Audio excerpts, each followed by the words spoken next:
மூசா அலைஹிஸ்ஸலாம் அவர்களுடைய காலத்தில் வாழ்ந்த இந்த ஃபிரௌன் மூசா அலைஹிஸ்ஸலாம் உடைய தந்தையின் காலத்திலும் வாழ்ந்தான், தந்தையினுடைய தந்தையின் காலத்திலும் வாழ்ந்தான். ரொம்ப பெரிய வயசு அவனுக்கு, நீண்ட காலம் அவன் வாழ்ந்திருக்கிறான். ஒரு கட்டத்தில் மூசா அலைஹிஸ்ஸலாம் கேட்கிறாங்க, யா அல்லாஹ் இவனுடைய கொடுமை தாங்க முடியல, இவனை விட்டு வச்சிருக்கிறீ, அழிச்சிரு அப்படின்னு கேட்கிறான். அல்லாஹ் சொன்னான், அவன் அழிக்கப்பட வேண்டியவன், அவன் ஒழிக்கப்பட வேண்டியவன், அவன் இல்லாமலாக்கப்பட வேண்டியவன், தண்டிக்கப்பட வேண்டியவன் தான் மூசா. நீண்ட காலம் அவனுக்கு கொடுத்திருக்கிறேன், அவன் திருந்தல்ல, ஒரே ஒரு காரணத்திற்காக நான் அவனை விட்டு வச்சிருக்கிறேன். என்ன காரணம் ரப்பேன்னு மூசா அலைஹிஸ்ஸலாம் கேட்கிறாங்க.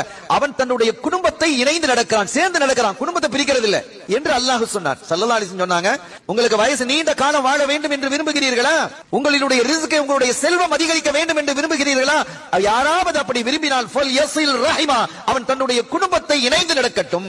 இந்த குடும்பத்தை இணைந்து நடக்கிறதுங்கிறது எப்படிங்கிறது முதல்ல தெளிவா நம்ம விளங்கணும். ரொம்ப அழகா சொல்லுவாங்க ஸல்லல்லாஹு அலைஹி வஸல்லம், அவங்க வந்தா நாங்க போவோம், அவங்க தந்தா நாங்க கொடுப்போம், நாங்க கொடுத்ததை அவர்கள் வாங்கிக் கொண்டால் அவர்கள் தருவதை நாங்கள் வாங்கிக் கொள்வோம்.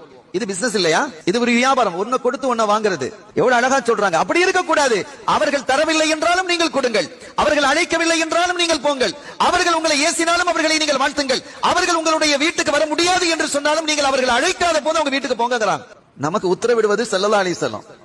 கேட்கணும், நம்முடைய பயணம் என்பது ஆகிரத்தை